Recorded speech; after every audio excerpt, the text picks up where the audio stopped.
Hello everyone, Stepan here, welcome to Hanging Pawns. I'm going to go over a game played between Magnus Carlsen and Ruy Lopez in round 2 of the Grenke chess classic we just started yesterday. And I must say Magnus once again went for a very unexpected opening after his King's Indian defense yesterday against Fabiano Caruana.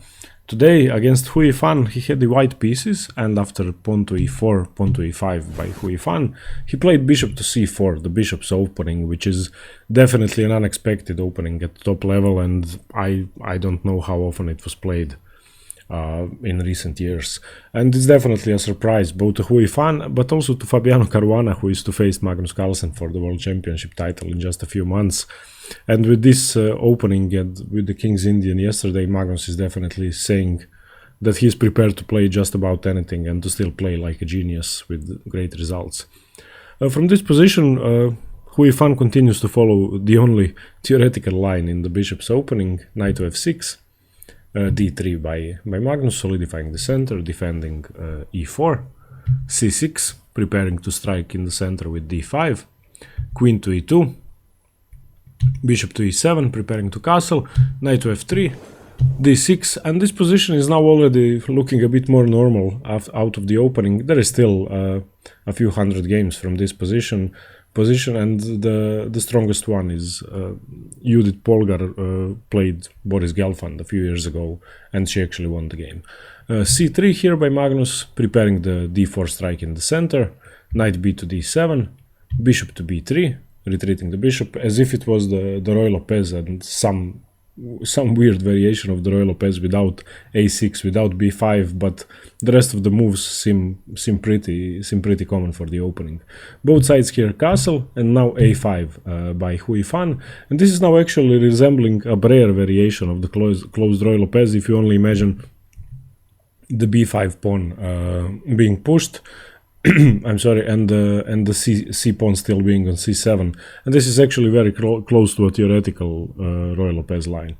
And in this position, usually white will aim to push the d4 break.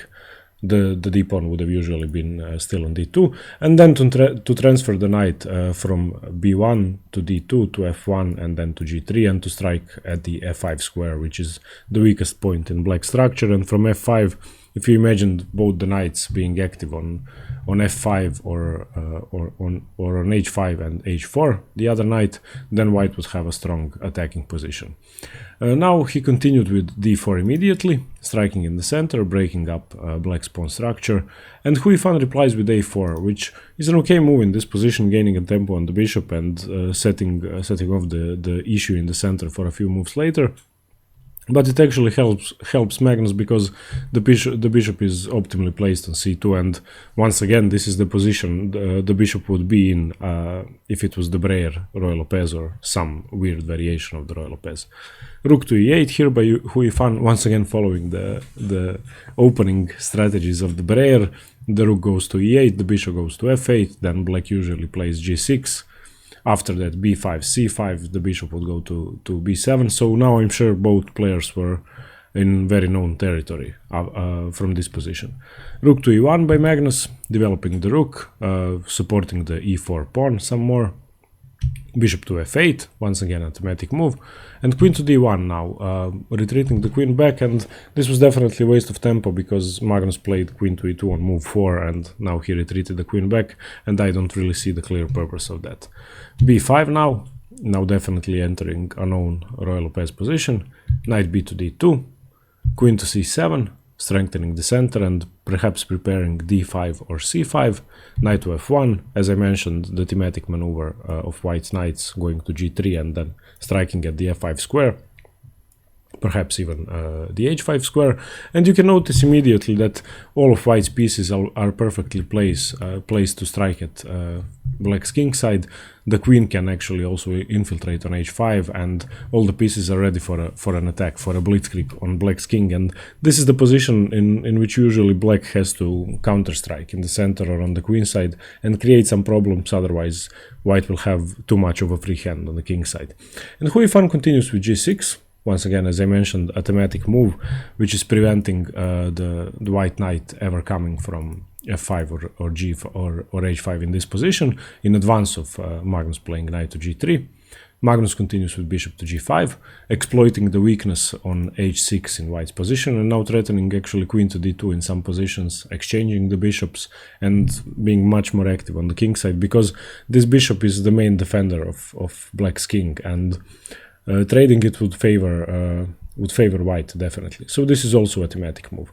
And black usually in these positions, if this were the Breyer Ruy Lopez, black usually plays h6 here immediately. And Yifan does, she continues with h6, the bishop goes to d2. Usually the bishop is much better on e3 because it's defending the d4 pawn, and it's usually meant to stop the knight from coming to c5, but in this position black didn't push c5 yet, the pawn is on c6, so perhaps Magnus reasoned that the bishop would be better on d2.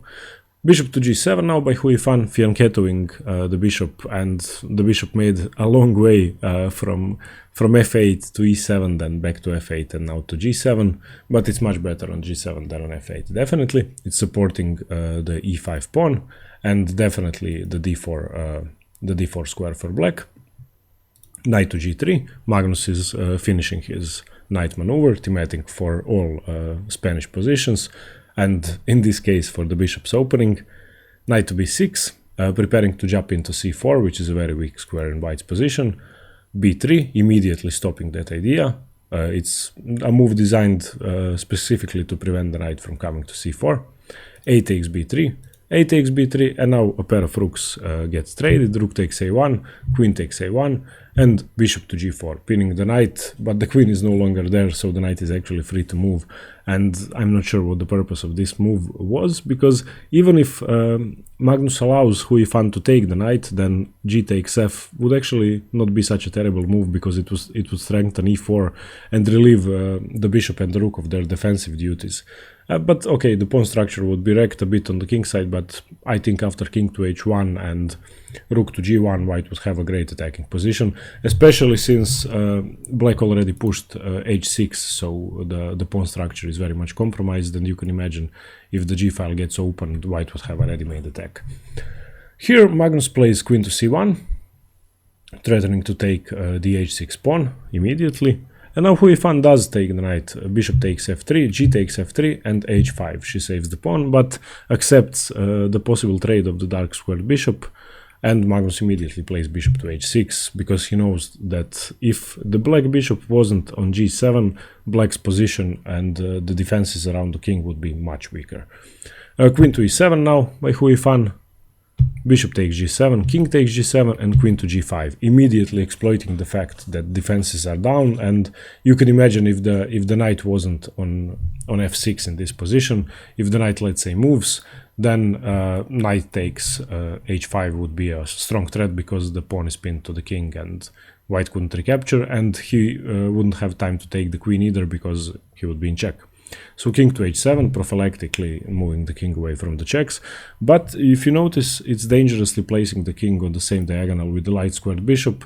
So in some positions this might be dangerous, and now definitely black can't capture the d4 pawn in any case, because that would give the possibility to white to push e5 and to create some tactical problems on the g6 square. The game continues with f4. Magnus is playing extremely aggressively here, opening up the king side completely. And okay, he has a very slight advantage in this position. It's nothing major, but if any side is better, then it's white. Even though his pawn structure is compromised, he has a bit of initiative in this position. Knight f to d7 by Yifan. And now queen takes e7. Unfortunately, Magnus trades queens, but there was nothing else to do. He had no choice. Rook takes e7, f takes e5, opening up the center, d takes e5, and importantly, he got rid of his doubled pawns. So from pushing f4 and then trading, he traded his main weakness in the position for black's healthy pawn. Rook to d1, strengthening d4, rook to e8. The rook was no good on e7 because it had much less scope. Now it can get active on the a file, and it could in fact immediately go to a8 and threaten to infiltrate on a2. D takes e5, knight takes c5 and f4, striking on the king side, chasing the knight away. The knight goes to g4, and now there is some tactical possibilities for black, and he is actually threatening to jump into the e6 square immediately, and the e6 square is weak, so Magnus prevents that right away with rook to d6, not giving black the possibility to fork the rook and bishop. Rook e6 by Ruy Lopez, now trading rooks. Rook to d8, not accepting, and king to g7, getting closer to the f-pawn and not giving the possibility to Magnus to attack it anyway. And now Magnus plays his first inaccuracy in the game. He played knight to f1, and a much better move was bishop to d1 in this position, because that would have forced the knight away from its powerful square, and the knight would have to retreat to f6, and after bishop to f3 defending the e4 pawn, white would stand a little bit better. But after knight to f1 the position is still okay, and the main purpose of knight to f1 was to defend d6, so the move is justified from a human perspective, but there were better moves. The game continues with rook to f6 now by Ruy Lopez, which is a mistake, and this gives white a significant advantage now. The best move was f5 in that position, because after knight to f1, if she had played f5, then she would have had a much more active position. And let's say king to h7, I'm sorry, f5, let's say e takes f5 in this position, g takes f5, and now bishop takes f5, and black would stand okay. Black would be equal in this position with rook to e1, pinning the knight, bishop takes g4, h takes g4, and this position would realistically be a draw. But after knight to f1, she played rook to f6, and now Magnus is definitely better. He plays h3 in this position, chasing the knight away first, the knight goes to h6, and now f5, completely opening up the position. And note that the pawn is adequately protected because of the bishop on c2, but black can still win a pawn because he has three attackers, but that would benefit white greatly because the king position would be completely open. G takes f5, and now knight to g3, not even recapturing, threatening h5, and now bringing another defender to f5. Rook to g6, pinning the knight to the king, and king to f2, which is a bit inaccurate. King to h2 was much better in that position. And now another mistake by Ruy Lopez, she plays f takes e4, and rook to g5 was better in this position because it would have solidified the pawn structure and not given Magnus that much activity. But after f takes e4, Magnus now continues with, of course, knight takes h5. It's a free pawn with check. He's now much better once again, and the advantage has gone up up to more than one pawn. King to h7, bishop takes e4, pinning the rook to the king, and the only move is f5 because otherwise the exchange was lost. The rook was pinned to the king, and she had to defend somehow. So f5, chasing the bishop away, it goes to g2, and now knight to f7, attacking the rook. But now I think black is struggling to survive. Despite material equality, white now has much more active pieces, and the bishop is far superior to the knight, especially the knight on b6, which is completely useless and out of play at the moment. Rook to f8 by Magnus, attacking the f7 knight, knight to e5, finally centralizing one of her knights, and this knight is now actually good. Knight to f4, attacking the rook. The rook goes to d6, threatening rook to d2 in some positions, but giving up a pawn, and Magnus is now able to take on f5, which is now a completely crushing advantage already. He is now already completely winning because rook d2 check isn't really that significant, and after king to e3, white would just be better. The rook would have to retreat. So she continues with knight b to d7, finally getting her stranded knight back into play. King to e2, now taking away the possibility of Ruy Lopez entering d2 in any case, which was the best move in the position. King to g7, getting closer to the center, but if you notice, the strong rook on f5 is preventing the king from entering the position any further. h4, now highlighting the fact that he does have a passed pawn, and passed pawns are meant to be pushed, and considering the pawn situation on the queen side where it's 2 against 2 and the position is completely symmetrical, which means that no side can create a passed pawn if a pawn doesn't drop, Then the pawn on the h file is actually one of the major assets in white's position, and it will be extremely hard to stop it for black, because he will have to keep his king on the g file and on the h file, or keep one of his pieces close by to defend, which is always makes your position inferior if you have to use your pieces to defend past pawns. Knight to f7 here by Yifan, getting closer to the h pawn. Bishop to e4, which is a very important move because it's defending one of the squares through which the pawn has to march to queen, and this is actually the best move in the position by far. This is a Magnus-like move, which I'm not sure many people would even consider, but it's a very strong move. Knight d to e5 in this position by Yifan. Knight to h5 check, chasing the king away. The king goes to h6. Knight to g3, defending the rook and the h5 square for the pawn to advance one square further. And this is a position in which her knights are defending each other, so they are immobile because the rook is attacking both of them. And this now means that all of Yifan's pieces are pretty much inferior to all of Magnus's pieces, because the knight on g3 is doing a great job. The bishop on e4 is a monster. It's controlling the entire board, and bishops are always more active in the center of the board, and this bishop is actually controlling every single important diagonal, and it's attacking the c6 pawn. It's defending the square through which the h pawn has to go to queen. It's limiting the scope of the knights and limiting the scope of the rook. And the king is actually cutting out the rook from coming to d2, so all of white's pieces are completely perfectly placed, and Yifan doesn't really stand a chance from this position, even if she was playing a much weaker opponent, but Magnus would never drop such an advantage. The game continues with rook to e6, threatening to remove the knight and then pin the bishop, but it isn't really too much of a threat. It's actually a weak move in this position. King to e3, just defending in advance. King to g7, rook to f1, king to f8, and she is now getting around her knight to be able to get closer to the center.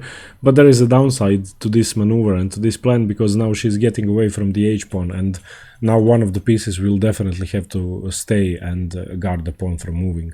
Knight to f5, knight to g4 check, king to f4, and now knight to f6, which is another inaccuracy. It was better to go to h6 and to try to trade one of the knights to relieve some of the pressure from the position, because if you imagined all the minor pieces being off and the game being just a rook endgame with white being a pawn up, then the king would actually stop the h pawn pretty easily, because it's on the h file, and it's always a draw. in most of rook endgames and in any king versus pawn endgame. So now Magnus continues to increase his advantage. He plays bishop to f3 in this position, knight to d5 check, now forking king and the c pawn, but that's really insignificant. And white still decides to trade at knight and not to give up the pawn, but I think saving the bishop would have been superior, because the bishop is just too strong and much stronger than the knight on d5. But Magnus trades, bishop takes, c takes, now actually isolating both of black's pawns, and now white has an advantage in pawn structure on the queen side as well.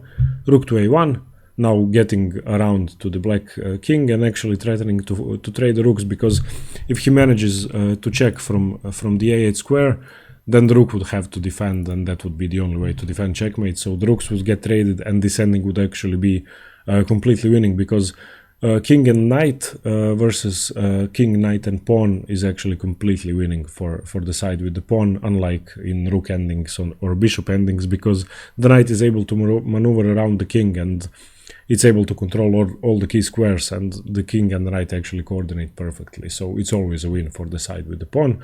That's why Magnus wanted to trade rooks.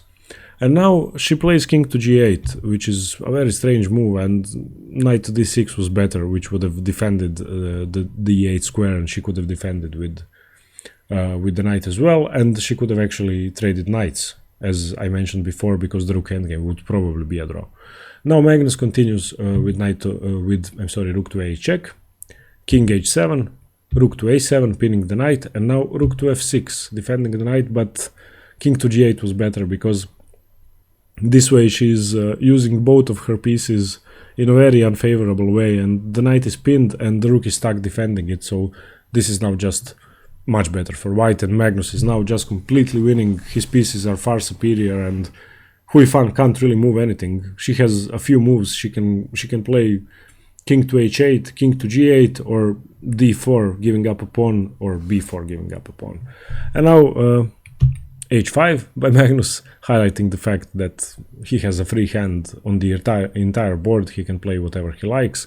King to g8, as I mentioned, she can play king to h8 or king to g8 or just give up a pawn. So king to g8, rook to d7, attacking d5, b4, giving up one pawn, c takes b4, and that's it. In this position she actually gave up, and she stands no chance. She didn't stand a chance for the last 20 moves actually, and Magnus did something fabulous in this position from somewhere around here, from king to e2.